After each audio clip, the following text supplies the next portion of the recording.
안녕하십니까, 정인태입니다. 정인태 교수 증인 확정, 진실과 진심으로 싸우리라.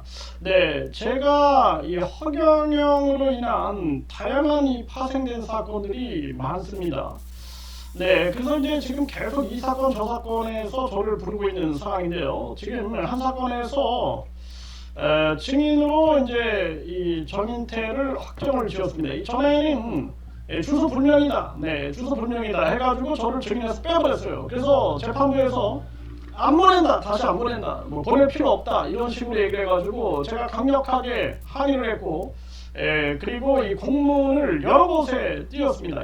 검사실에도 띄우고 법원에도 띄우고 해가지고 말도 안 된다, 내가 잘못한 건 없다. 왜냐하면 지금도 이게 지금 제가 이렇게 많은 법원에서 서류들을, 경찰, 검찰에서 서류들을 받고 있다. 내가 주소 불명이라는 것은 말도 안 된다. 그래서 이제 주소를 어떻게 기입했냐 하니까 엉뚱한 주소를 써는 거예요. 엉뚱한. 네. 그래서 뭐 제가 봤을 때는 어디 뭐 산속으로 써놓은 게 아닌가 이런 생각을 하게 되는데, 그러니까 제가 주소 불명으로 나온 건데 이렇게 많은 서류들이 나한테 도착이 되고 있고, 저는 이렇게 또 제 연구실도 있지 않습니까?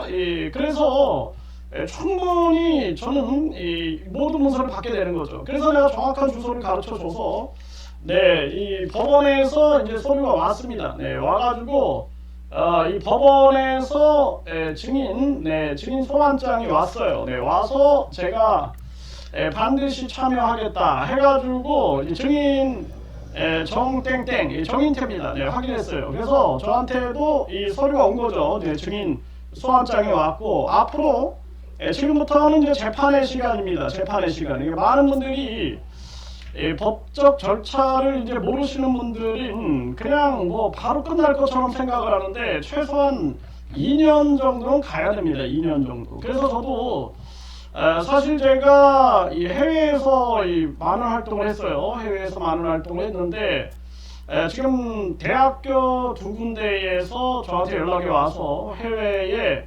이 캠퍼스, 그러니까 해외의 캠퍼스 또는 그 해외의 이 어학원, 한국어 학원, 이 한국어 학원을 만드는데 이제 제가 좀 역할을 해달라 이렇게 이제 제안이 와 있는 상태인데, 제가 그거를 거부할 수밖에 없는 거죠. 왜냐하면 이게 뭐 경찰에 계속 출석해야지, 뭐 검찰 출석해야지, 거기에다가 이 법원의 시간이기 때문에 이게 이제 굉장히 1심, 2심, 3심까지 가려면 2년이 걸립니다. 그래서 내가 지금 최소한 제가 이런 재판을 지금 하고 있기 때문에 이게 시간이 이렇게 걸립니다.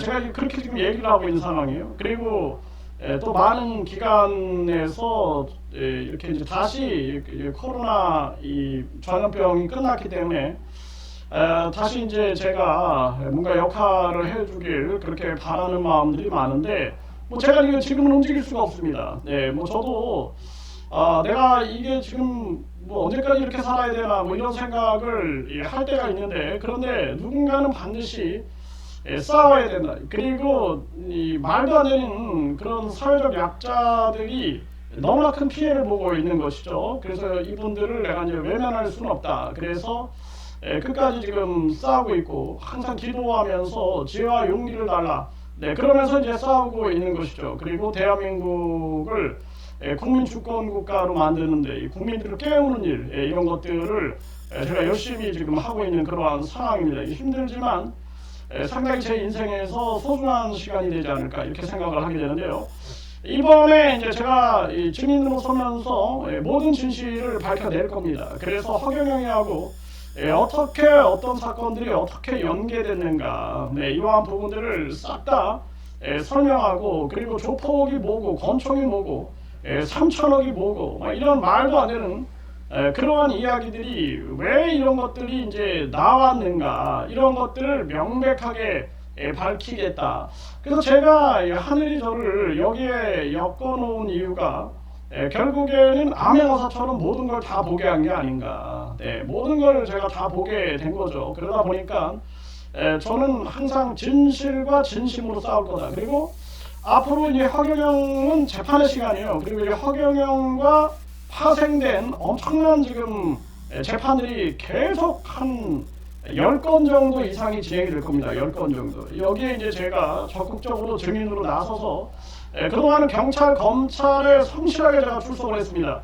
심지어는 경찰에서는 저를 모함해가지고 제가 불출석해가지고 각하됐다 뭐 이런 식으로 거짓말을 해가지고 내가 경찰관하고 굉장히 싸웠는데 이 젊은 경찰관 놈이 저한테 아주 막말을 해대가지고 참 제가 이 자존심이 굉장히 상했던 적이 있습니다. 왜냐하면 분명히 내가 그런 적이 없는데 내가 했다라는 거죠. 네, 참 기가 막힌 겁니다. 네, 그래서 모든 증거를 다 갖다 댔어요. 다 갖다 댔더니 나중에는 지가 할 말이 없으니까 이제 죄송하다 이렇게 얘기를 하는 거죠. 정말 이거 전혀 없는 나라입니다, 이 나라가. 그래서 진실과 진심으로 항상 싸우겠다. 이 진실과 진심, 진심이 가장 강자의 마음이다. 저는 그렇게 봐요. 이 진심이 가장 강자의 마음이다. 진심이 있는 사람은 전혀 두려운 게 없어요. 네, 그래서 진심이야말로 가장 강력한 힘이다. 저는 그렇게 생각을 합니다. 제가 예전에 친척집에 놀러 갔는데 친척집에서 그분이 이제 돈이 없어진 거예요. 집에서 돈이 없어졌는데 저를 범인으로 보는 거예요. 범인으로.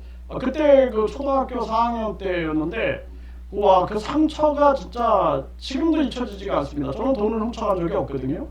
그런데 저를 범인이다, 네가 범인이다 막 추궁을 받는데 근데 제가 봤을 때는 이제 그 친척집에 그 딴 사람이 했겠죠. 딴 사람이 했을 텐데 그래서 그때 그 제 충격이 얼마나 컸는지 이루 말할 수가 없어요. 네, 그래서 그거를 어머님한테 이제 얘기를 했어요. 그랬더니 이제 어머님이 너무 이제 제가 억울하니까 그러니까 어머님이 아주 지혜롭게 그거를 잘 이렇게 얘기해가지고 나중에 이렇게 사과를 받았는데도 그랬는데도 불구하고 아직까지도 그때 그 아픔, 네, 그러니까 초등학교 4학년 때 그러니까 지금까지 뭐 거의 굉장히 많은 세월이 흘렀음에도 불구하고 그때 상처가 지금도 이렇게 남아 있는 경우가 있습니다. 그래서 항상 이 진심, 그러니까 제가 이 공산국가에서 재판을 받을 때도 진심이 있었기 때문에 강자 마음이 저한테는 있었던 거예요. 그래서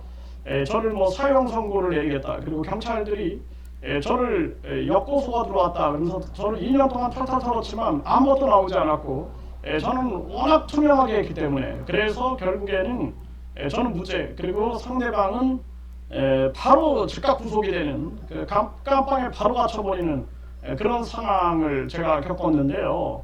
결국에는 이게 진심이 강자의 마음이다. 그래서 제가 법원, 경찰, 검찰하고도 당당하게 싸울 수 있는 것은 진심이 있기 때문에 제가 싸우는 거예요. 전 대통령도 두렵지가 않습니다. 전 트럼프나 뭐 푸틴이나 김정은이나 네타냐후나 그리고 저 트럼프 뭐 누구도 저는 두렵지가 않아요. 왜냐하면 진심이 강자의 마음이다.